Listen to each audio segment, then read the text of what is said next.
ថ្នាក់ដឹកនាំរបស់យើងណាបងប្អូនអត់ឲ្យយើងប្រើរបស់ថៃទេចាត្រូវមិនតែម្ដងតោះថ្ងៃនេះនាងខ្ញុំអាប់ដេតមីនុយថ្មីរសជាតិអត់មានរបស់ថៃទេតោះទស្សនាជាមួយនាងខ្ញុំណាមុខម្ហូបនេះមានឈ្មោះថាស្លាបមាន់រំលីងទឹកខ្មុំខ្មែររបស់យើងកូនកាត់ជាមួយនឹងសិង្ហបុរីកូនកាត់ជាមួយនឹងហុងកុងកូនកាត់ជាមួយនឹងជប៉ុននិងចាកូរ៉េតោះទស្សនាជាមួយនាងខ្ញុំណាតាមប៉ាតេទឹកប្រឡាក់សាច់កូនកាត់របស់នាងខ្ញុំនេះណាបងប្អូនអើយទុកចិត្តចោះបងប្អូនរសជាតិឆ្ងាញ់ណាស់ក៏ប៉ុន្តែបងប្អូនក៏មិនតាន់ចេះឆ្នៃដូចអញ្ចឹងដែរមែនទេបងប្អូនថ្ងៃនេះនាងខ្ញុំឆ្នៃជូនតែម្ដងស្លាប់មាន់ហ្នឹងបងប្អូនរើស1គីឡូចំនួន10ស្លាបបងប្អូនលាងវាឲ្យស្អាតកាត់វាជាពីកំណាត់អញ្ចឹងមករួចហើយបងប្អូនវាយម្សៅបំពងនឹងដាក់ជាមួយនឹងពងមាន់ណាបងប្អូនណាហើយលាយជាតិបន្តិចបន្តួចយើងដាក់ពីរវែកមក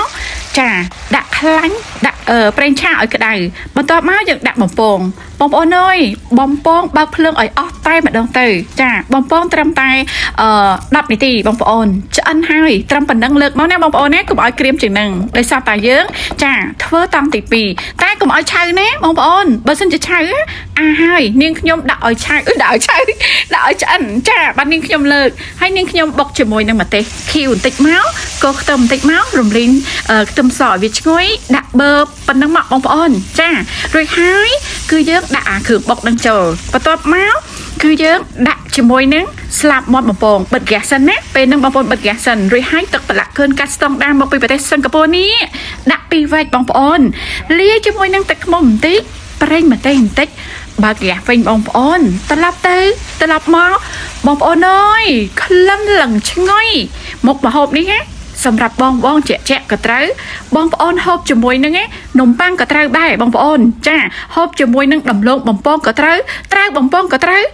ទាំងអស់តែម្ដងលើកលែងតែបងប្អូនហូបលេងណាបើសិនជាបងប្អូនហូបលេងបងប្អូនដាក់ស្លាប13ទៅបងប្អូនចាឲ្យវារសជាតិរៀងស្រាលអញ្ចឹងណា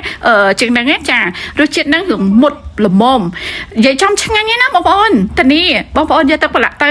ឆ្នៃដូចនាងខ្ញុំនឹងធ្វើឲ្យលោកប្តីចូលចិត្តនឹងធ្វើឲ្យកូនបងប្អូនចូលចិត្តតែម្ដងចារសជាតិនាងខ្ញុំធ្វើលក្ខណៈមុតបន្តិចណាបងប្អូនណាសម្រាប់អ្នកមានអីហូបសាគូដូចជាប៊ីយ៉ាជាក់អញ្ចឹងណាបងប្អូនណារួចហើយដូចនាងខ្ញុំនិយាយចឹងចាបើសិនជាបងប្អូនយកទៅហូបលេងបងប្អូនដាក់ស្លាប15ឬក៏13ចាចុងក្រោយហើយណាហេ